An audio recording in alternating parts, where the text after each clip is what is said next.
आप देख रहे हैं संविधान और कानून SK लाइव न्यूज। बिहार विधानसभा चुनाव के दूसरे चरण के लिए नामांकन प्रक्रिया जारी है। इसी क्रम में जहानाबाद विधानसभा क्षेत्र से निर्दलीय प्रत्याशी रितेश कुमार उर्फ चुन्नू शर्मा आज दोपहर करीब 1 बजे नामांकन दाखिल करने पहुंचे, लेकिन कागजात अधूरे होने के कारण वे नाम निर्देशन पत्र जमा नहीं कर पाए और वापस लौट आए। नामांकन न होने पर चुन्नू शर्मा ने सरकार और प्रशासन पर गंभीर आरोप लगाए। उन्होंने कहा कि एक साजिश के तहत उन्हें नामांकन से रोका गया और ये सब एनडीए के इशारे पर किया गया है। बता दें कि चुन्नू शर्मा पहले हिंदुस्तान आवाम मोर्चा के प्रदेश सचिव रह चुके हैं और लंबे समय से जहानाबाद विधानसभा से चुनाव लड़ने की तैयारी कर रहे थे, लेकिन सीट जेडीयू के खाते में जाने के बाद उन्होंने निर्दलीय रूप से मैदान में उतरने का फैसला किया था।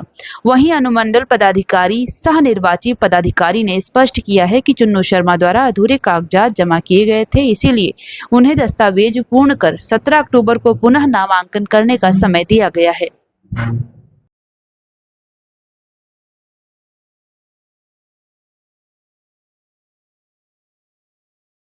आखिरी में कोई तैयारी था, आखिरी में किसी ने मेहनत किया था, लेकिन पैसा का बंडल उनके पास बहुत बड़ा था, तो उसके आगे हम लोग नहीं टिके। और ये आप लोग खुद आकलन कर लीजिए, तैयारी जहानाबाद में है और वहाँ पर अचानक से बिक्री हो गया। मेहनत खून पसीना हम लोग बहाए, इतना बड़ा जनसभा हम लोग किए सब, और उसके बाद टिकट की। तो इसमें आप लोग को समझ क्या नहीं। एक मीडिया वाले कह रहे थे कि लाइव सिटीज वाले कि आपके पास सबूत है। सबूत इन बातों को होता है, लेकिन सब छुपा हुआ रहता है। ये सब जो है ये ट्रेंड हम लोग खत्म कर देंगे, और नहीं तो सभी राजनीतिक पार्टियों से हम आप लोग के माध्यम से अपील करते हैं, आइए सब एकजुट होकर इसके खिलाफ आंदोलन करें और सभी राजनीतिक पार्टियों में इस तरह का संशोधन करने की जरूरत है।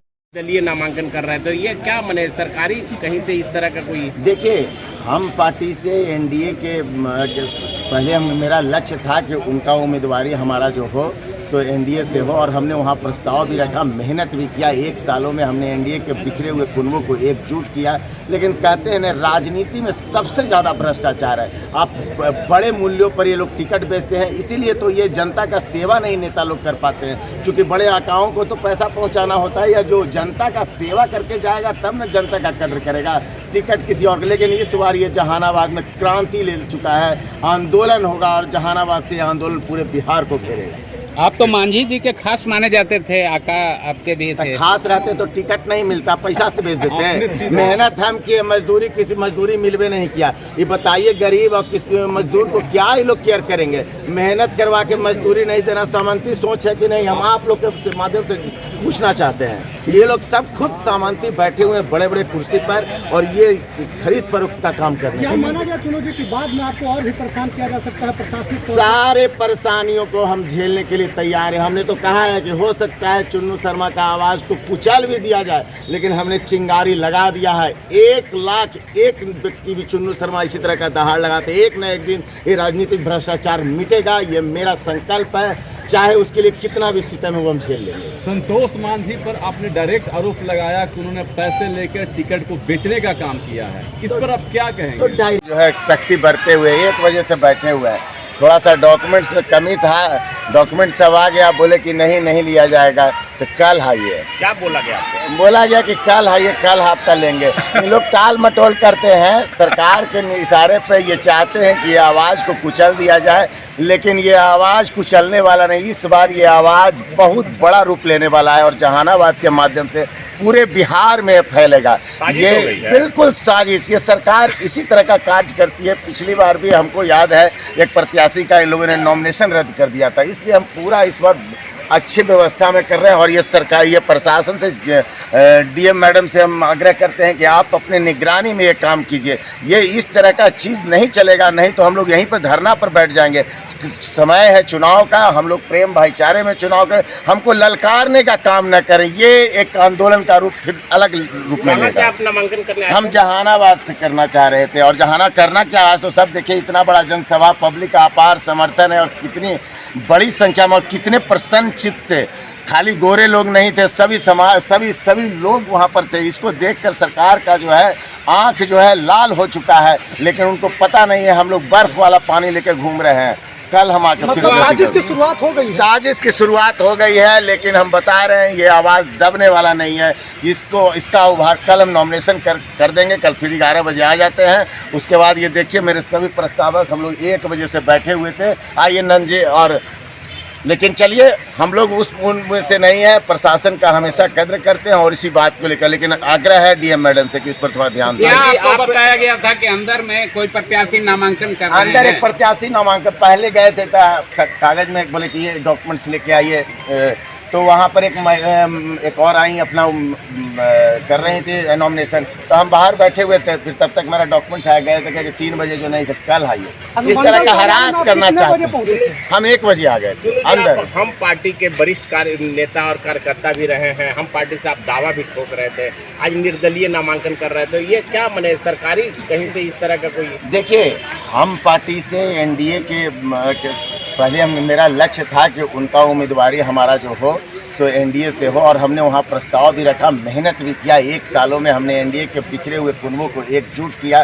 लेकिन कहते हैं राजनीति में सबसे ज़्यादा भ्रष्टाचार है। आप बड़े मूल्यों पर ये लोग टिकट बेचते हैं, इसीलिए तो ये जनता का सेवा नहीं नेता लोग कर पाते हैं। क्योंकि बड़े आकाओं को तो पैसा पहुँचाना होता है, या जो जनता का सेवा करके जाएगा तब न जनता का कद्र करेगा टिकट किसी और। लेकिन इस बार ये जहानाबाद में क्रांति ले चुका है, आंदोलन होगा और जहानाबाद से आंदोलन पूरे बिहार को घेरेगा।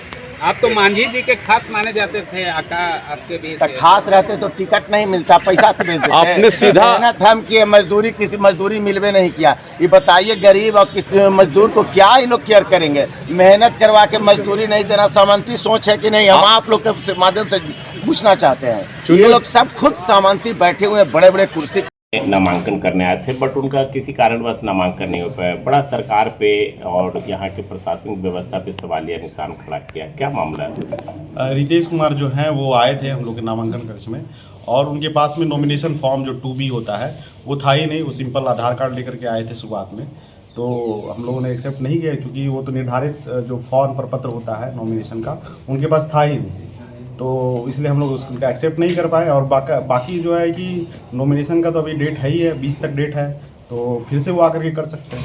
कह रहे हैं सर कि हम 1-1.5 बजे से ही आ गए थे, 3-3 बजे पता चला आपका नामांकन नहीं होगा। बिल्कुल वही, इसीलिए तो मैं बता रहा हूँ, वो डेढ़ एग्जैक्ट समय तो हम नहीं बता पाएंगे।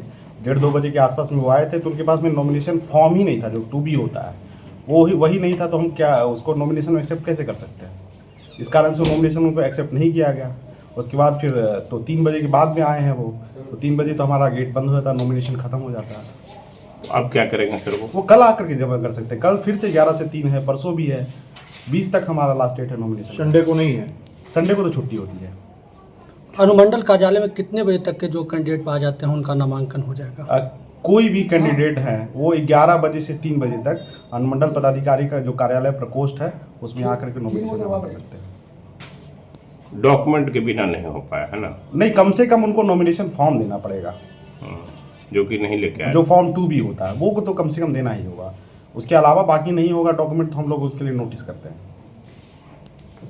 खबरों के लेटेस्ट अपडेट के लिए इसी तरह हमारे साथ जुड़े रहें और इस वीडियो को ज्यादा से ज्यादा शेयर करें।